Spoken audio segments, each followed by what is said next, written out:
Bienvenidos, viajeros del tiempo. Aquí comienza Cápsulas de la Historia. Antes de poner en marcha nuestra máquina del tiempo, por favor, abrochen sus cinturones. Preparen sus mentes para el despegue y mantengan sus oídos en posición de escucha. Estamos a punto de poner rumbo hacia un emocionante viaje a través de las eras. Prepárense para la aventura de sus vidas en 3, 2, 1...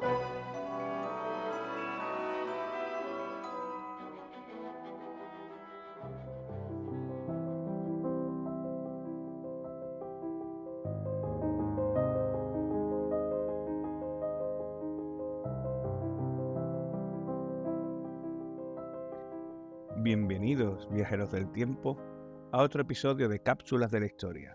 Hoy, nuestra máquina se detiene meciéndonos en las aguas del siglo XVIII, la era del mosquete y el cañón, el ocaso del Imperio Español y el amanecer de la supremacía británica en los mares. Pero, en medio de este drama global, un hombre destacó, luchó y a menudo venció contra todo pronóstico. Un hombre que, a pesar de su increíble tenacidad y valentía, es a menudo olvidado o subestimado por la historia patria. Hoy, viajero, dedicamos este episodio a la vida y legado del almirante Blas de Lezo y Olavarrieta.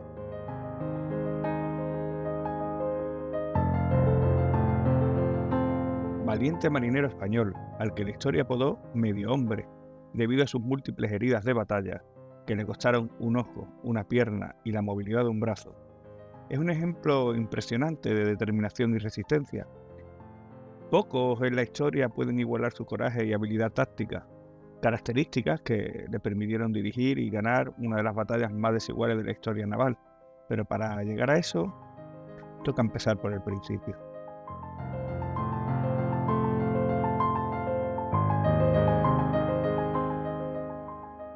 Blas de Lezo nació en 1689 en Pasaje, en la costa cantábrica de Guipúzcoa, un paisaje montañoso y marítimo al norte de la península ibérica. Su ciudad natal, una tranquila villa de pescadores en su época, es ahora un importante puerto marítimo en el Atlántico. Tal vez fue este entorno costero lo que instó a un joven Blas a buscar su fortuna en el mar. En este ambiente, Blas de Lezo creció rápidamente. A la temprana edad de 12 años, decidió seguir los pasos de su padre y embarcarse en la vida marítima. Si bien, en lugar de unirse a la flota pesquera de Pasaje, decidió alistarse en la Marina Real, donde creía que podía hacer algo más que ganarse la vida, podría servir a su país.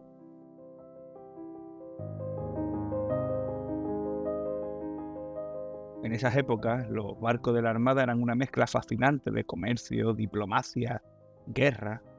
Un joven marinero como Blas no solo aprendía a manejar una vela y a navegar por las estrellas, también aprendía sobre diplomacia y guerra. A los 15 años, el joven Lezo ya se encontraba en alta mar, navegando en barcos de la Armada y enfrentándose al océano y participando en las primeras de muchas batallas que disputaría a lo largo de su carrera. Durante esta época ya el joven Blas de Lezo comenzó a forjar su leyenda.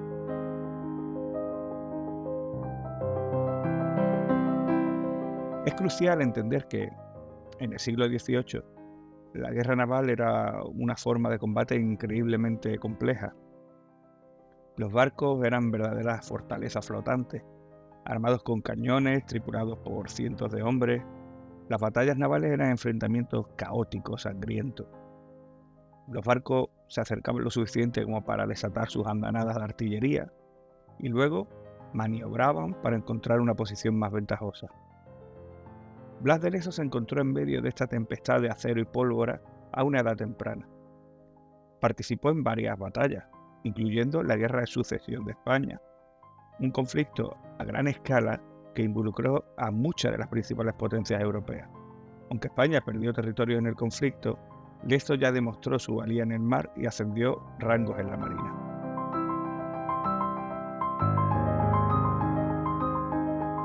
Cuando hablamos del siglo XVIII, nos encontramos en medio de lo que los historiadores conocen como época de los imperios, un momento en que las naciones europeas, armadas con una tecnología avanzada y con una insaciable sed de riqueza y poder, se expandían por todo el mundo, colonizando tierras desconocidas, estableciendo imperios que abarcaban continentes.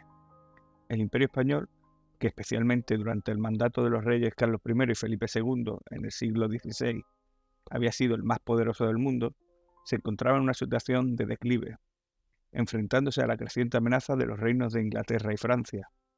Lezo tuvo que enfrentarse no solo a las armadas enemigas, sino también a los prejuicios y a las luchas políticas en su propio bando.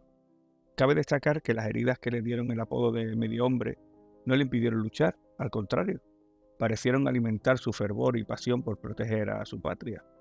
Perdió la pierna en la batalla de Vélez Málaga en 1704, cuando un proyectil de cañón francés le impactó mientras luchaba en el frente. A pesar de la agonía y que la medicina del siglo XVIII estaba lejos de los estándares modernos, Lezo se rehusó a rendirse. En lugar de retirarse, solicitó una pierna de madera y volvió al mar tan pronto como pudo.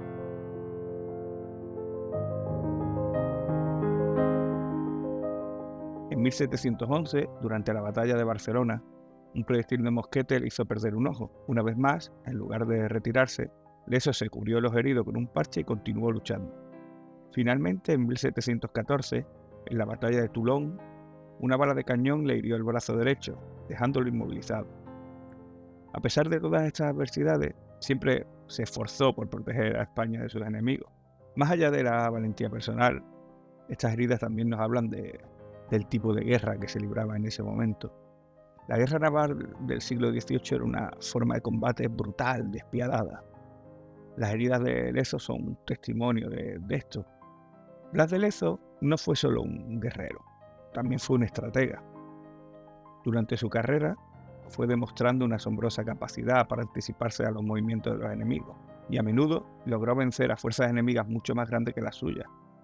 Este talento para la estrategia y la táctica sería crucial en la batalla que define su carrera y la que da nombre a su legado, la defensa de Cartagena de India, una de las joyas más preciadas del Imperio Español en América. Esta ciudad portuaria, situada en la actual Colombia, era un centro crucial para el comercio de oro y plata entre España y sus colonias en el Nuevo Mundo. Consciente de su importancia, Blas de Lezo defendió la ciudad con una fuerza de apenas unos pocos miles de hombres contra una flota británica de casi 200 barcos y 30.000 hombres. Esta batalla, y cómo Lezo logró ganar a pesar de las probabilidades en su contra, es una historia que no tengan prisa.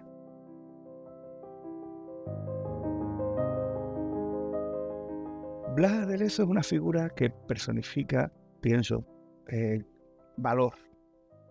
A través de su vida y sus acciones nos enseña que la fortaleza no reside en la invulnerabilidad. Todos somos vulnerables, sino en la capacidad de resistir, de superar las adversidades.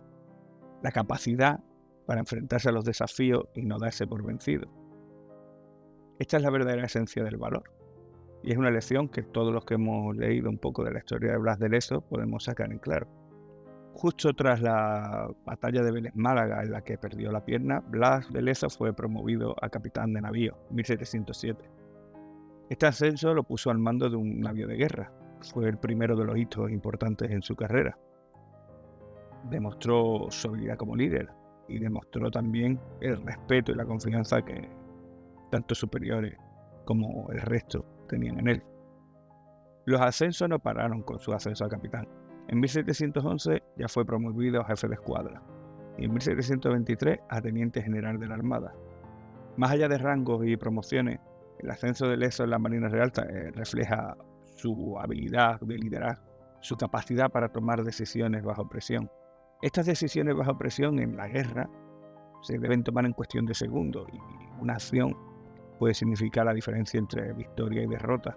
Y Blas de Lezo demostró una y otra vez que su capacidad para esa toma de decisiones correctas en momentos críticos era una de sus grandes características. Uno de los momentos claves de su ascenso en la Marina Real ocurrió en 1734. Fue nombrado comandante general del departamento de Cádiz, una de las posiciones más altas y prestigiosas de la Marina Real. En este puesto le fue encomendada la defensa y la administración de uno de los puertos más importantes de España. Su capacidad para entender la política y la estrategia marítima de la época le sirvió para estos ascensos. La Marina Real en el siglo XVIII no era solo una organización militar, También una situación política y económica. Navegar por mares políticos requería tanta habilidad como navegar en un buque de guerra. Blas de Lezo entendió esto y fue capaz de utilizar su comprensión de la política naval para avanzar en su carrera. Su habilidad para lidiar con la política y mantener a sus superiores contentos fue una parte crucial de su éxito. Sin embargo, nunca permitió que la política eclipsara su principal objetivo: servir a España y proteger los intereses españoles en el mar.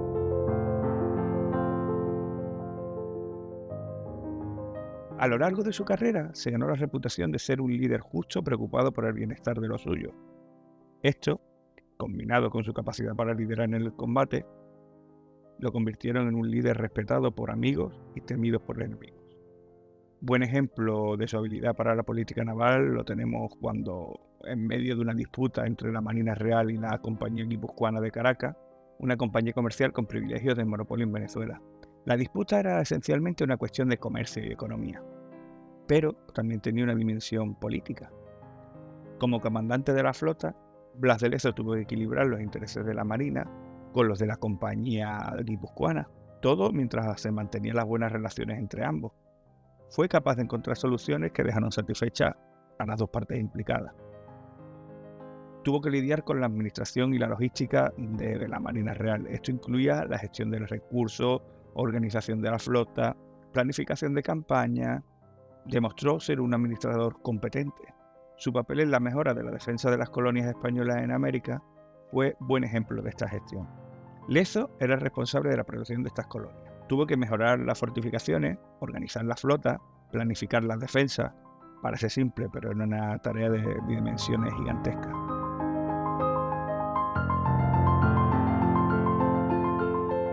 Ya nos encontramos en el umbral de uno de los momentos más cruciales en la vida de Blas de Lezo, uno que resuena a través de la historia. Establece su figura como una de los más importantes estrategas y líderes militares del siglo XVIII.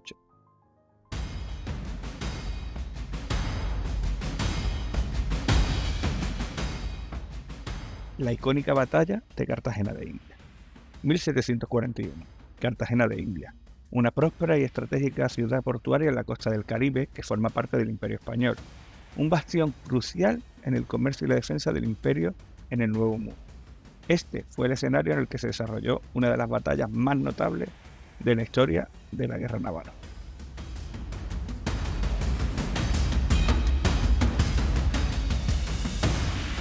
La flota británica, comandada por el almirante Edward Vernon, que a lo largo de su carrera había participado en numerosas campañas navales y terrestres, como la toma de la ciudad de Portobelo en el actual Panamá, un éxito que les propulsó precisamente a ser el mando de esta expedición, se acerca a las costas de Cartagena.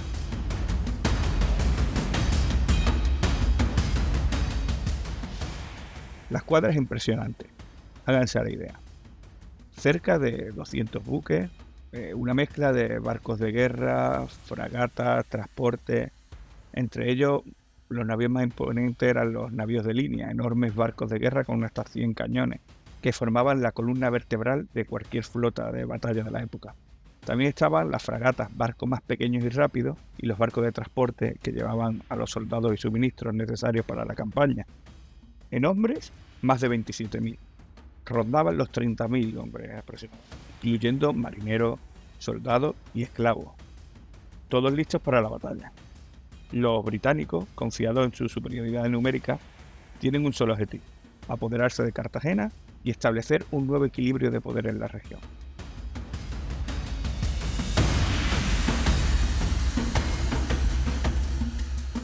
Blas de Lezo, nuestro comandante vasco, ahora con solo una pierna, un ojo y un brazo, está al frente de las defensas españolas.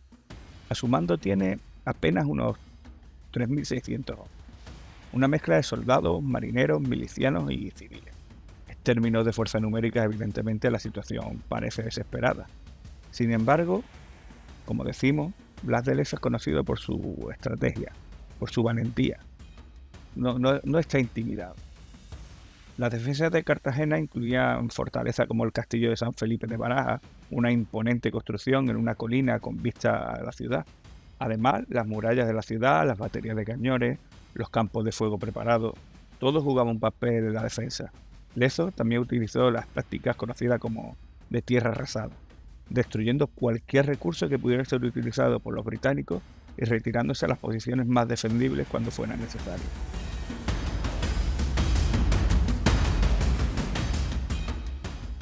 Durante la batalla, tanto los ingleses como los españoles utilizaron gran variedad de armas, desde cañones y mosquetes hasta espadas y bayonetas. También utilizaron granadas de mano y morteros. La batalla comienza el 13 de marzo, con un bombardeo británico constante sobre la ciudad.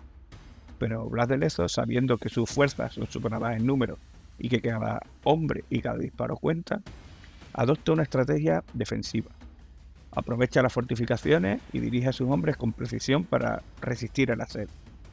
El primer asalto británico es repelido. El asedio se prolonga durante semanas. Los británicos lanzan un ataque tras otro intentando tomar la ciudad, pero Blas de Lezo y sus hombres se resisten. A pesar de las bajas y las duras condiciones, no se rinden. Utilizan cada ventaja disponible, cada punto fuerte de la ciudad para resistir a los británicos.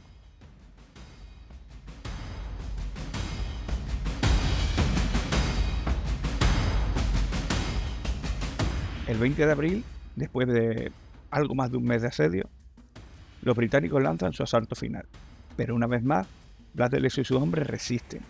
En esta etapa, la superioridad numérica británica ha disminuido significativamente debido a las bajas y a las enfermedades tropicales.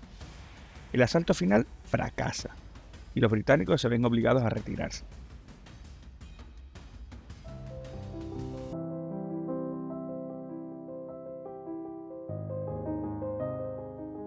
Esta batalla de Cartagena de Indias fue una victoria impresionante para el Imperio Español y una derrota humillante para el británico. A pesar de estar superado en número de manera abrumadora, Blas de Lezo logra resistir el asedio y proteger la ciudad. Edward Vernon, por otro lado, a pesar de su historial de éxito y su impresionante fuerza de combate, subestimó a su oponente y la tenacidad de los defensores de Cartagena. Su fracaso al tomar la ciudad fue un golpe humillante para él y para los británicos. Marcó el final de su carrera. Se convirtió en un ejemplo de cómo el exceso de confianza y subestimar al enemigo pueden llevar al fracaso. Tanto es así que ya antes de la batalla, el almirante Vernon había mandado acuñar algunas monedas que reflejaban su victoria. Algunas de ellas pueden verse, por cierto, en el Museo Naval de Madrid. Entre ellas hay algunas con Blas de Lezo arrodillado, algo que ya de por sí era un error, puesto que sus heridas se lo hubieran impedido. Otras con la flota inglesa victoriosa, o incluso el lema "El orgullo de España humillado por el almirante Vernon".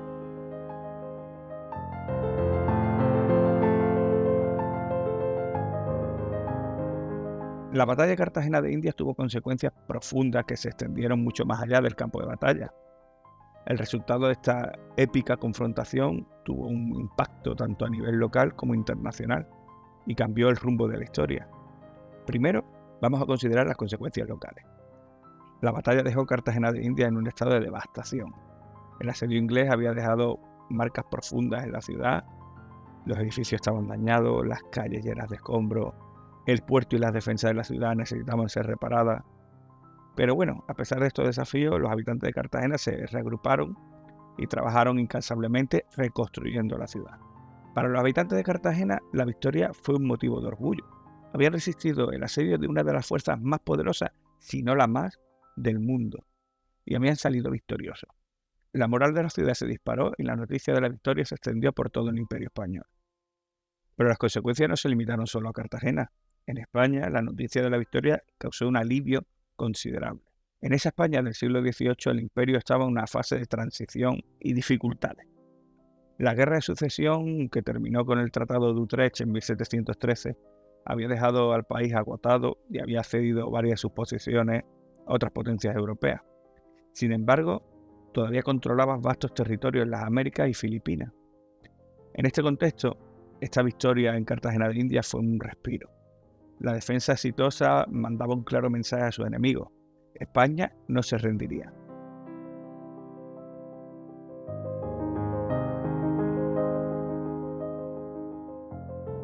En Inglaterra, por contra, la noticia de la derrota fue recibida primero con incredulidad, luego con consternación.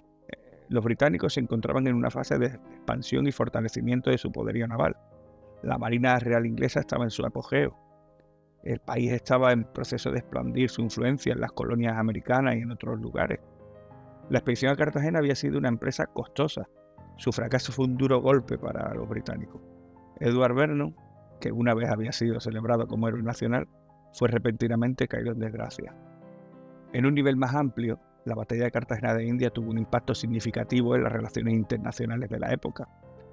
Esta victoria del Imperio Español reafirmó su posición como una potencia mundial y demostró a otras naciones europeas que, a pesar de las dificultades, España seguía siendo un adversario a tener en cuenta.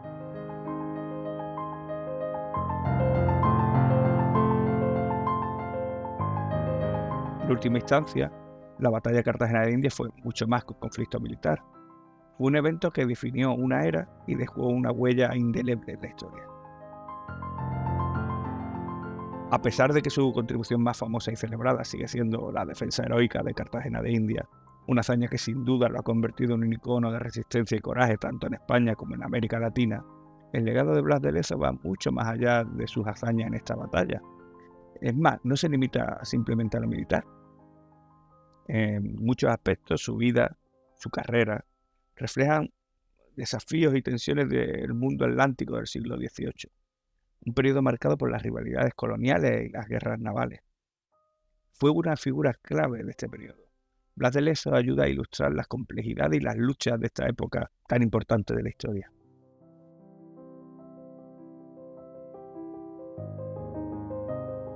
Su vida ofrece un testimonio valioso de las experiencias de los marinos en el periodo colonial.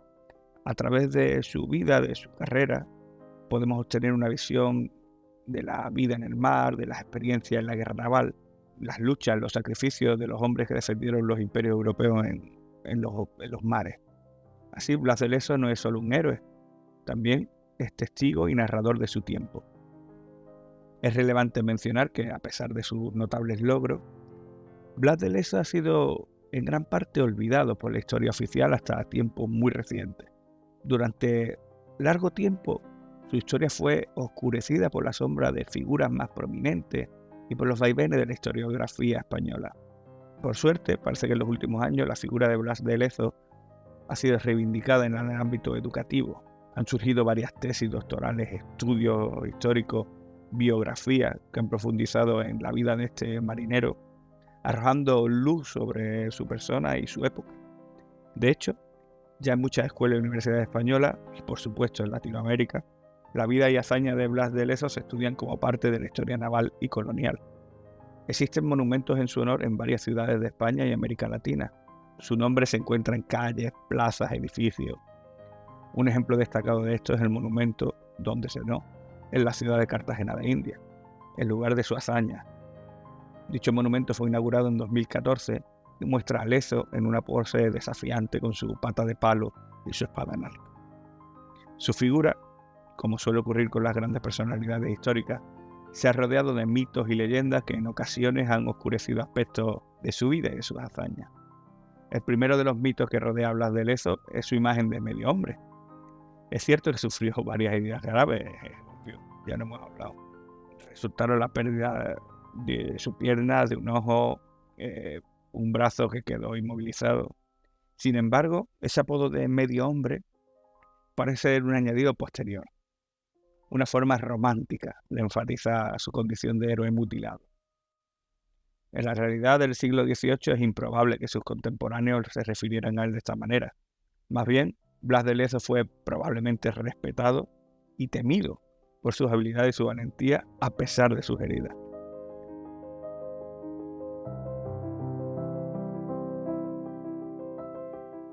Otro mito común es considerar que Blas de Lezo era despreciado por la corte española y murió en la pobreza y el olvido. Si bien es cierto que tuvo conflicto con algunos oficiales y funcionarios de alto rango y que sus logros no siempre fueron debidamente reconocidos en su tiempo, no hay prueba de que muriera en la indigencia. De hecho, sabemos que fue nombrado comandante general de la Armada del Mar del Sur y que vivió los últimos años de su vida en Cartagena de Indias, que era una de las ciudades más ricas del Imperio Español. Además, a menudo se exagera el desequilibrio de fuerzas en la batalla de Cartagena de Indias. Si bien es cierto que las fuerzas defensoras estaban en desventaja numérica frente a la flota británica, Blas de Lezo y sus hombres tampoco es que estuvieran solos. Contaban con una fortaleza bien diseñada, abundantes provisiones, que era clave, y armamento de sobra, y el apoyo del habitante de Cartagena. Por tanto, aunque la victoria de Blas de Lezo fue sin duda notable, no es resultado de un milagro o de una misión imposible, sino realmente, y es más a favor de Blas de Lezo, fue una combinación de habilidades, táctica, valor y obviamente circunstancias favorables.